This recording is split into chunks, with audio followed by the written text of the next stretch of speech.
Hello friends, अब तक की क्लास में हमने देखा था कि हम कितने प्रकार के विधेयक होते हैं ये पढ़ चुके हैं और विधेयक कैसे पास होते हैं हम यह भी पढ़ चुके हैं और राष्ट्रपति उस पर अपनी अनुमति कैसे देते हैं ये सारी चीजें पढ़ चुके हैं। अब हम आज पढ़ेंगे लोकसभा, राज्यसभा और पार्लियामेंट्री कमिटीज।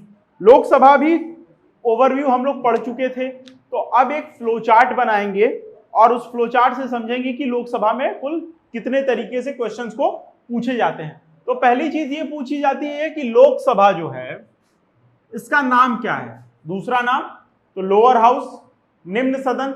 सबसे पहला क्वेश्चन ये पूछता है कि इसका आर्टिकल क्या होगा, तो आर्टिकल 81। मैक्सिमम सीट्स कितनी है, तो मैक्सिमम सीट्स हैं 550, जिसमें से यूटी और स्टेट को कितना मिला है 530, सॉरी स्टेट्स को, और यूटीज को 20 मिला है। कितना हो गया टोटल 550 हो गया। तो टोटल सीटें 550 है और लोकसभा का आर्टिकल क्या है 81। मैंने कहा था जहां भी कोरम की बात आएगी, कोई भी कोरम होगा, हिंदी में गणपूर्ति बोलते हैं, अगर कुछ भी पूछेगा तो वो कितना होगा 1/10। और लोकसभा की टोटल सीट कितनी है 550, तो कोरम कितना हो जाएगा उसका 55।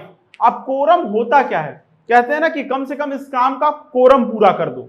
इसका मतलब ये होता है कि कम से कम कितने लोग चाहिए लोकसभा की कार्यवाही चालू करने के लिए। तो कितने लोग चाहिए 55 लोग चाहिए, 1/10 लोग चाहिए। अब ये बताइए कि लोकसभा को बुलाता कौन है और लोकसभा को डिसॉल्व करता है, वो दोनों काम करते हैं प्रेसिडेंट। लेकिन अगर एडजंट की बात आएगी तो कौन करेगा, एडजंट की बात आएगी तो स्पीकर करेंगे।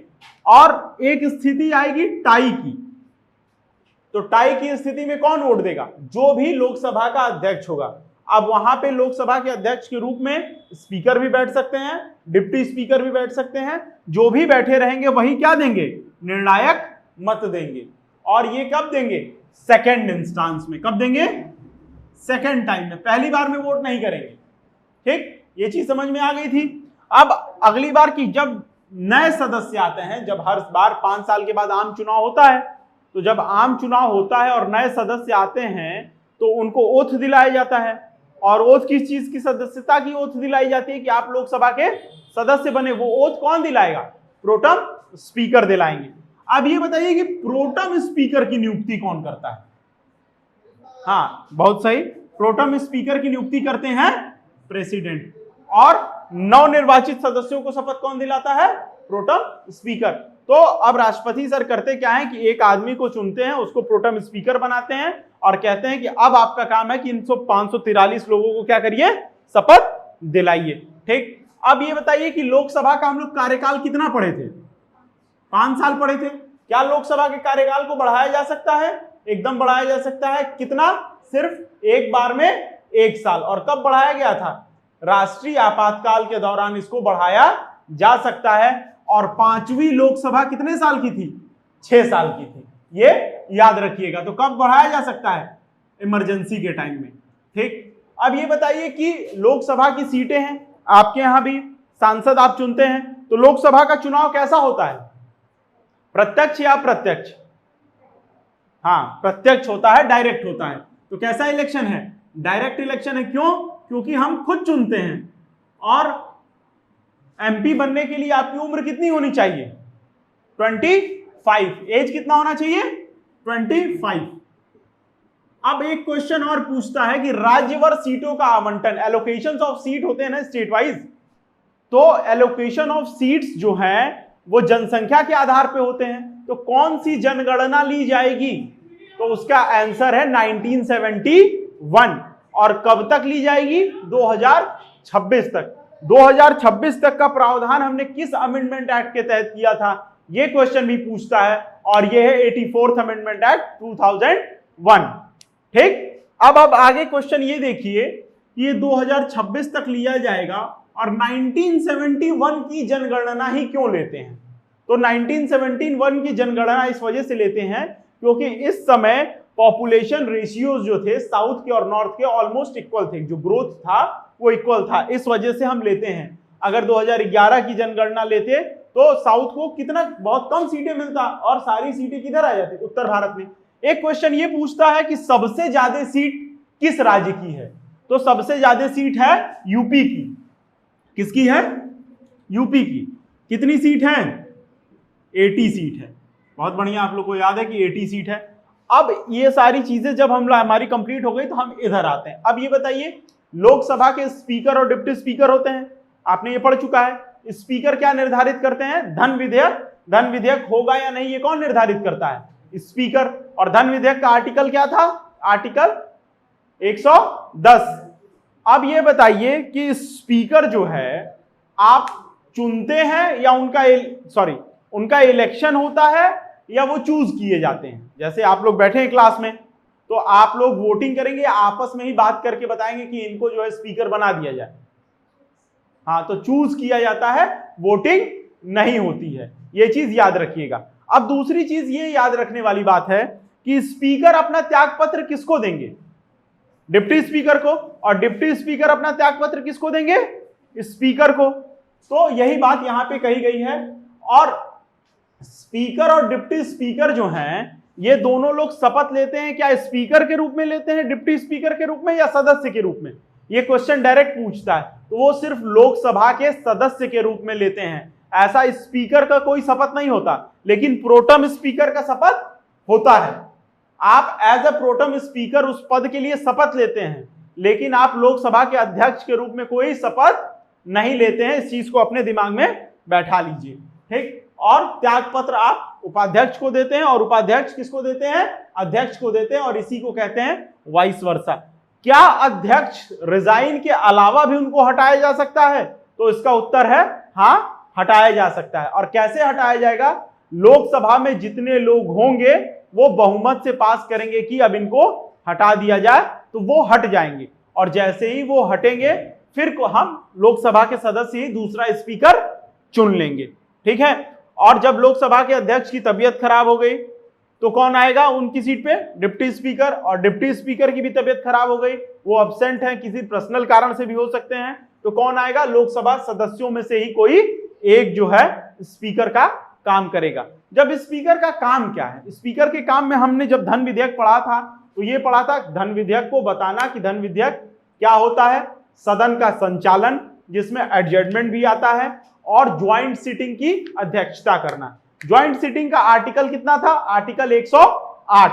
और ज्वाइंट सिटिंग की अध्यक्षता लोकसभा के अध्यक्ष करेंगे। ये किस आर्टिकल में लिखा है? तो ये लिखा है आर्टिकल 118 में, ठीक। अब अगली बात यह है कि लोकसभा सचिवालय, जो लोकसभा सेक्रेटरीट है, जो सारा काम देखता है वास्तविकता में, वो किसके अंडर में आता है? तो वो अंडर में आता है लोकसभा अध्यक्ष के। और इस काम के लिए, सेक्रेटरीट के काम के लिए, लोकसभा अध्यक्ष कोर्ट के लिए रिस्पॉन्सिबल होते हैं। रिस्पॉन्सिबल का मतलब ये होता है कि अगर सेक्रेटरीट कुछ करता है, सचिवालय कैसा पद हो गया? एग्जीक्यूटिव पद हो गया, कार्यपालिका हो गई।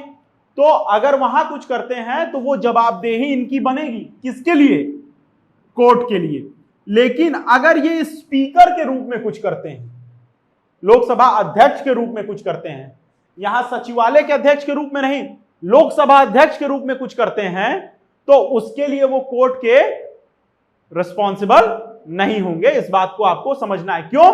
क्योंकि ये विधायिका का काम है। जब ये यहां है और जब ये यहां आ रहे हैं तो किसका काम कर रहे हैं? कार्यपालिका का। जब मैंने आपको विधायिका और कार्यपालिका पढ़ाया था तो मैंने कहा था कि भारत की कार्यपालिका विधायिका से ही निकाली जाती है, जो प्रमुख कार्यपालिका है, जिसमें से कौन आते हैं? प्रधानमंत्री, मंत्री। और आपको मंत्री और प्रधानमंत्री बनने के लिए सदन का सदस्य होना चाहिए। अगर आप नहीं हैं तो सिर्फ आप 6 महीने तक बन पाएंगे। इसी के साथ हमारा लोकसभा जो है समाप्त होता है। अब हम पढ़ेंगे राज्यसभा। तो आइए अब हम पढ़ते हैं राज्यसभा। राज्यसभा में हमको यह समझना है कि राज्यसभा एक कैसा सदन है? स्थायी सदन है। स्थायी सदन होने का मतलब यह होता है कि वो डिसॉल्व नहीं होगा, उसका विघटन नहीं होगा। तो जब राज्यसभा का विघटन नहीं हो सकता और स्थायी सदन है, तो राज्यसभा का कोई कार्यकाल होगा? नहीं होगा। राज्यसभा का कोई कार्यकाल नहीं होगा, लेकिन राज्यसभा के सदस्यों का कार्यकाल होगा। और उन सदस्यों का कार्यकाल कितना होगा? 6 साल, ठीक। अब 6 साल जब उनका कार्यकाल होगा तो राज्यसभा में हर दूसरे साल 1/3 लोग जो है क्या होते हैं, रिटायर होते हैं। इस चीज को आप अपनी कॉपी में लिख लीजिए। हर सेकेंड ईयर पे कितने लोग, 1/3 लोग क्या हो जाते हैं, रिटायर हो जाते हैं। और ये क्वेश्चन पूछता है डायरेक्ट। और ये जो फ्लो चार्ट है, मैं हट जा रहा हूं, आप स्क्रीनशॉट ले लीजिए। इससे बाहर राज्यसभा के कोई क्वेश्चंस नहीं आते हैं, तो आपको ये समझना है और इसको नोट करने के बाद अपने एग्जाम में जाने से पहले बस इसको पढ़ लेना है।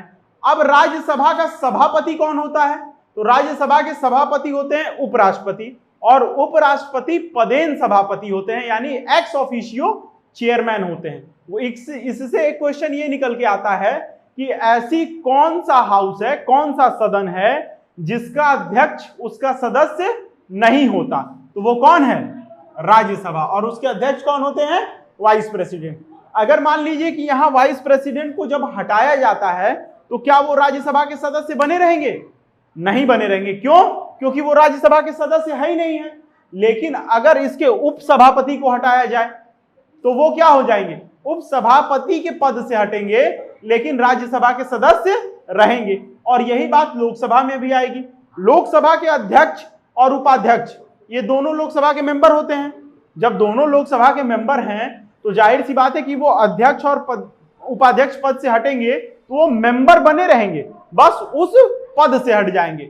और जब भी उनको हटाया जाएगा, आपने देखा कि लोकसभा के अध्यक्ष को भी हटाया जा रहा था और उपराष्ट्रपति को भी आप हटाते हैं राज्यसभा से, उसके बाद लोकसभा जाते हैं सरल बहुमत के लिए, और ये अध्यक्ष भी हैं। तो क्या जब इनको हटाया जाएगा तो ये अध्यक्षता करेंगे, एक क्वेश्चन ये पूछता है, तो नहीं करेंगे। क्यों, क्योंकि ये नेचुरल जस्टिस के सिद्धांत के खिलाफ है।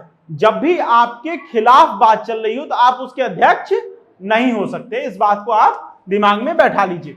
दूसरी बात कि ये कितनी आयु होनी चाहिए आपको राज्यसभा का सदस्य बनने के लिए, तो वो आयु है 30 साल।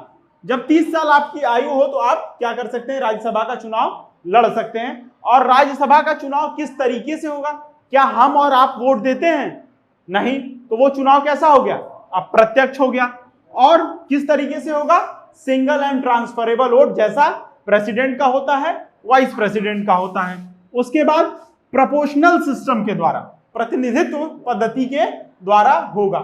और ये राज्यसभा के सदस्यों का जो चुनाव है वो ओपन बैलेट से होता है। और राष्ट्रपति और उपराष्ट्रपति का चुनाव कैसे होता है, सीक्रेट बैलेट से होता है, गुप्त मतदान होता है। अब ये चीज ये देखिए कि राज्यसभा में कुल कितनी सीटें हैं, 250 सीटें हैं, जिसमें से 238 किसको मिली है, राज्यों को, और यहीं पे यूटी भी कर लीजिए, यूटीज को। लेकिन 12 सदस्यों का क्या होता है, नॉमिनेशन होता है, उनको मनोनीत किया जाता है। कितने सदस्यों को, 12। ठीक, करता कौन है, प्रेसिडेंट करते हैं। और किन किन सेवाओं से करते हैं, तो 4 सेवाओं से, 4 क्षेत्रों से करते हैं। पहला साहित्य, विज्ञान, कला और समाज सेवा। और इसका ये कोई क्रम नहीं है, आप आगे पीछे भी कर सकते हैं। सोशल सर्विस पहले, आर्ट्स बाद में, साइंस बाद में, उसके बाद जो है लिटरेचर। तो ऐसा कुछ नहीं है कि हमको लाइन से याद करना है। दूसरी बात, करता कौन है, मैं बता चुका हूं, प्रेसिडेंट। अब एक चीज ये देखिए कि राज्यसभा के पास भी तो कुछ विशेषाधिकार, हम जब लोकसभा राज्यसभा का ओवरव्यू दे रहे थे तो हम कहे थे कि धन विधेयक को लेके सारा एकाधिकार किसके पास है, लोकसभा के पास है। तो राज्यसभा के पास क्या अधिकार है, तो जब भी अखिल भारतीय सेवाओं का सृजन की बात आएगी, ऑल इंडिया सर्विसेज की, जैसे आईएएस क्या है, ऑल इंडिया सर्विसेज है। अगर इसी तरीके से हम जुडिशियल के लिए नई सर्विसेज अगर चालू करना चाहें तो उसका सृजन कहां होगा, सिर्फ और सिर्फ राज्यसभा से वो चालू होगा। ठीक, अब राज्यसभा में भी सीटों का बंटवारा है, हम लोग पढ़े हैं, जैसे लोकसभा में वैसे राज्यसभा में भी सीटों का बंटवारा है। तो राज्यसभा में जो सीटों का बंटवारा होता है वो क्या है, 4th शेड्यूल, 4थी अनुसूची क्या है, राज्यसभा के सीटों के बंटवारा आवंटन है। उसके बाद एक आर्टिकल हमको जो सबसे जरूरी पढ़ना है वो है 252। अब इसी में छुपा है कि ये 252 है क्या, 2 या 2 से अधिक। जब राज्य कहते हैं पार्लियामेंट से कि हमारे लिए कानून बनाइए, तो वो कानून कहां से शुरू होगा, राज्यसभा से चालू होगा। ठीक, तो कौन से, 2 या 2 से अधिक राज्य, 252 आर्टिकल में ये बात कही गई है। अब एक चीज देखिए कि जब ये सारी शक्तियां हैं कुछ राज्यसभा के पास है, कुछ लोकसभा के पास है, कुछ स्टेट की विधानमंडलों के पास है। तो कुछ अवशिष्ट शक्तियां भी तो बची, कुछ अवशिष्ट विषय भी तो बचे। जैसे एलियन, मान लीजिए अभी तक आए नहीं है, अगर आ गए तो इन पे कोई कानून है हमारे देश में? नहीं है। तो ऐसी अवशिष्ट शक्तियों पे जो नए विषय होंगे उन पे कानून बनाने का अधिकार किसके पास होगा? भारतीय संसद के पास होगा, राज्यसभा के पास नहीं। किसके पास होगा? संसद के पास होगा। यह विधानमंडल के पास नहीं जाएगा, स्टेट में नहीं जाएगा। दूसरी चीज ये कि सदस्य जो होंगे संसद के, उनको विशेषाधिकार मिलता है, लोकसभा के सदस्यों को भी और राज्यसभा के सदस्यों को भी कुछ स्पेशल प्रिविलेज मिलते हैं। इस प्रिविलेज को किस आर्टिकल में रखा गया है ये पूछता है, वो है आर्टिकल 105। अब एक चीज आप ये समझिए, आपको समझ में आया होगा कि सीटों का बंटवारा तो हो रहा है, ठीक, लेकिन राज्यसभा के सांसद क्यों अलग हैं लोकसभा के सांसदों से? ये चीज आपको मैं यहां पे समझाऊंगा। ये मान लीजिए ये लोकसभा है, क्या है? लोकसभा है, और इसमें कितनी सीटें हैं? 543। और 543 क्या है? कॉन्स्टिट्यूएंसीज हैं हर जगह से। जैसे एक जगह मान लीजिए है, कौन सी, आप लखनऊ ले लीजिए, उसके बाद आप ले लीजिए हैदराबाद, उसके बाद आप ले लीजिए दिल्ली। ये सब क्या है? एक एक सीटें भी। तो अब ये सीटें, तो ये जो सांसद है वो किसका प्रतिनिधित्व करते हैं? उस कॉन्स्टिट्यूएंसी का प्रतिनिधित्व करते हैं ना, उस क्षेत्र का करते हैं। जैसे वाराणसी से सांसद कौन है? हमारे प्राइम मिनिस्टर। तो हमारे प्राइम मिनिस्टर लोकसभा में किसका प्रतिनिधित्व करते हैं? किस क्षेत्र का? वाराणसी का करते हैं, वाराणसी का करते हैं ना। लेकिन इसको कहते हैं, ये कॉन्सेप्ट को कहते हैं इन अ होल। क्या कहते हैं? इन अ होल। ये एक जगह का प्रतिनिधित्व कर रहे हैं। लेकिन जब राज्यसभा की बात आती है तो इसमें टोटल कितने हैं? 250 हो सकते हैं। अभी कितने हैं? 245 है, जिसमें से 12 मनोनीत है, इनको निकाल दीजिए, जितने बचे वो होंगे। तो जब आप राज्यसभा के सांसद बनते हैं तो आप किसी क्षेत्र के सांसद के रूप में नहीं जाते हैं, आप जाते हैं यूपी के सांसद के रूप में। यूपी के कितने सांसद? 31 सांसद। तो अगर आपको जैसे सांसद बना दिया गया, चक्रधर को सांसद बना दिया गया यहां पे, तो चक्रधर यूपी का सांसद कहलाएंगे। क्या कहलाएंगे? यूपी के सांसद कहलाएंगे। ये नहीं कहलाएंगे कि किसी कॉन्स्टिट्यूएंसी के, स्पेशली कि जैसे मान लीजिए कि लखनऊ के सांसद, नहीं, आप किसके सांसद कहलाएंगे? उत्तर प्रदेश के सांसद। तो इसको कहते हैं एज अ होल, आप पूरे राज्य का प्रतिनिधित्व कर रहे हैं राज्यसभा में। तो राज्यसभा किसको? संघीय ढांचे का प्रतीक है। आप बिहार से जाएंगे, बिहार की सीटें हैं, तो बिहार से जैसे मनोज झा जी कहां से आते हैं? बिहार से आते हैं। आप लोग उनका राज्यसभा भाषण सुनिए, बहुत अट्रैक्टिव होता है और बहुत लगता है कि कोई पढ़ा लिखा व्यक्ति भाषण दे रहा है। आप सुन के जो है आपको लगेगा कि नहीं, कोई भी बात करनी चाहिए तो तर्क से करनी चाहिए, रीजन से करनी चाहिए। तो अब आपको एक चीज समझ में आ गई होगी कि यहां पे देखिए क्या है, 245 है। तो ये जो भी राज्यों से आ रहे हैं, यूटी से आ रहे हैं, वो अपने यूटी का प्रतिनिधित्व कर रहे हैं। जैसे चक्रधर अगर गए राज्यसभा में तो वो ये नहीं कहेंगे, वो एक मुद्दा नहीं उठाएंगे कि हमारे इस कॉन्स्टिट्यूएंसी का, नहीं, वो बात करेंगे पूरे उत्तर प्रदेश की। और जब ये बात करेंगे तो वो क्या करेंगे? अपने जो संसदीय क्षेत्र है उसकी बात करेंगे। बात यहां भी सबकी होगी, लेकिन संसदीय क्षेत्र से आप चुन के जाते हैं। तो इस कॉन्सेप्ट को कहते हैं इन अ होल, और इसको कहते हैं एज अ होल। ठीक है। अब देखिए, अब आपको समझने वाली बात यह है, लोकसभा में जब मैं काउंसिल ऑफ मिनिस्टर पढ़ा रहा था तो मैंने ये चीज बताई थी कि काउंसिल ऑफ मिनिस्टर जो है, केंद्रीय मंत्रिपरिषद जो है, वो किसके प्रति अकाउंटेबल होती है? किसके प्रति जवाबदेह होती है? लोकसभा के प्रति। ठीक। और लोकसभा के प्रति जब जवाबदेह होती है तो इसका मतलब यह होता है कि अगर लोकसभा में अविश्वास प्रस्ताव पारित हो गया तो इनको क्या हो जाएगा? ये खारिज हो जाएंगे, सरकार गिर जाएगी। उस मंत्रिपरिषद को क्या करना होगा? इस्तीफा देना पड़ेगा। ठीक। या कोई मेजर बिल आया, मेजर बिल जैसे मानते हैं कि देखिए विशेष बिल किसको कहते हैं, जैसे जीएसटी आई, ये बिल थी, अगर जीएसटी नहीं पास हुई, अगर धन विधेयक नहीं पास हुआ, तो सरकार को क्या करना होगा? मंत्रिपरिषद को क्या करना होगा? इस्तीफा देना पड़ेगा। और ये सारी चीजें कहां हो रही हैं? लोकसभा में। और इसी बात को कहते हैं संसदीय प्रणाली। जब आप पढ़ेंगे संसदीय प्रणाली को एक शब्दों में बताइए, तो इसका मतलब यही होता है कि मंत्री परिषद जो है लोकसभा के प्रति, निम्न सदन के प्रति क्या है, अकाउंटेबल है। ठीक, इसी के साथ हमारा संसद का सिर्फ एक पार्ट बचता है, वो है पार्लियामेंट्री कमेटी। और अब हम पढ़ेंगे पार्लियामेंट्री कमेटी। तो अब हम पढ़ेंगे पार्लियामेंट्री कमेटी, संसद समितियां। बहुत लोगों को लगता यह है कि संसद में कोई काम नहीं होता है, लेकिन वास्तविकता में संसद में काम होते हैं। और संसद काम कैसे करती है, कमिटीज बना के। क्यों? क्योंकि हर काम को क्या है, एक अलग तरीके का उसका नेचर होता है, तो उस नेचर के हिसाब से वो कमिटीज बनाई जाती है और उस उद्देश्य को पूरा किया जाता है। तो सबसे पहले हमको एक चीज ये समझना है कि समितियां बनाएगा कौन। ठीक, तो सबसे पहले ये समझिए कि इसका गठन करता, कॉन्स्टिट्यूएंट जो होता है वो कौन होता है, वो सभापति होंगे या अध्यक्ष होंगे। तो इसको मैं लिख दूं स्पीकर और चेयरमैन। इसकी कोई दिक्कत, स्पीकर और चेयरमैन।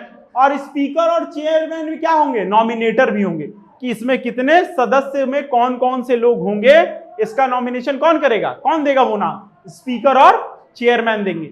और जब वो समिति अपना काम कर लेगी तो रिपोर्ट बनाएगी। भाई रिजल्ट भी तो देना है काम करने के बाद, तो वो रिजल्ट किसको देगी, वो रिपोर्ट्स किसको देगी, वो भी देगी स्पीकर और चेयरमैन को। ये चीजें आपको एकदम यहाँ पे समझ में आ गई। अब दूसरी बात ये कि समितियों के नेचर के हिसाब से समितियों को दो प्रकार में बांटा गया है।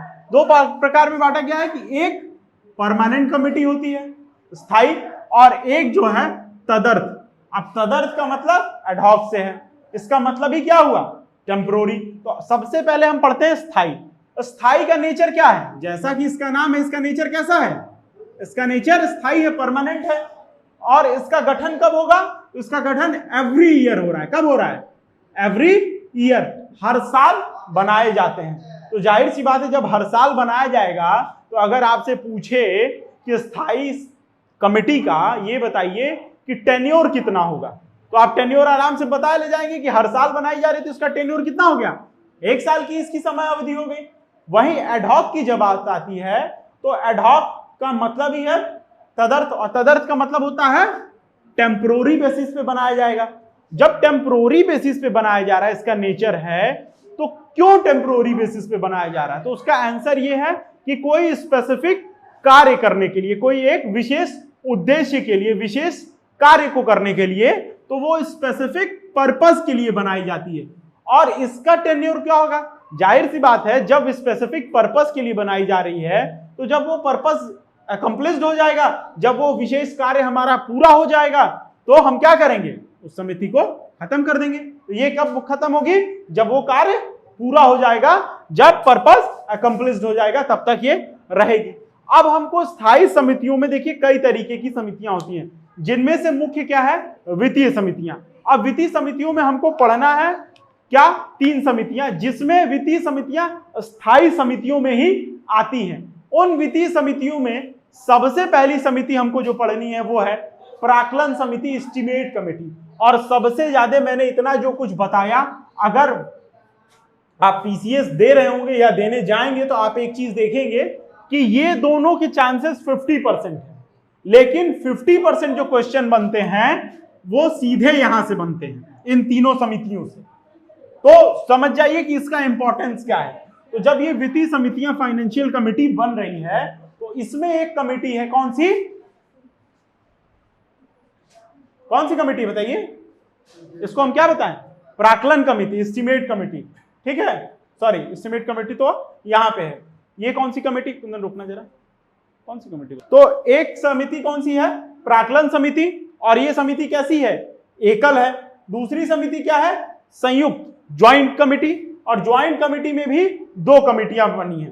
तो वित्तीय समिति का उद्देश्य क्या होता है, सबसे पहले हमको ये समझना है कि वित्तीय समिति बनाई क्यों जाती है। ये 3 समितियां बनाई गई, कौन कौन सी, एक प्राक्कलन, एक लोक लेखा, पब्लिक अकाउंट कमिटीज, और एक सरकारी उपक्रम, ये तीनों बनाई गई हैं।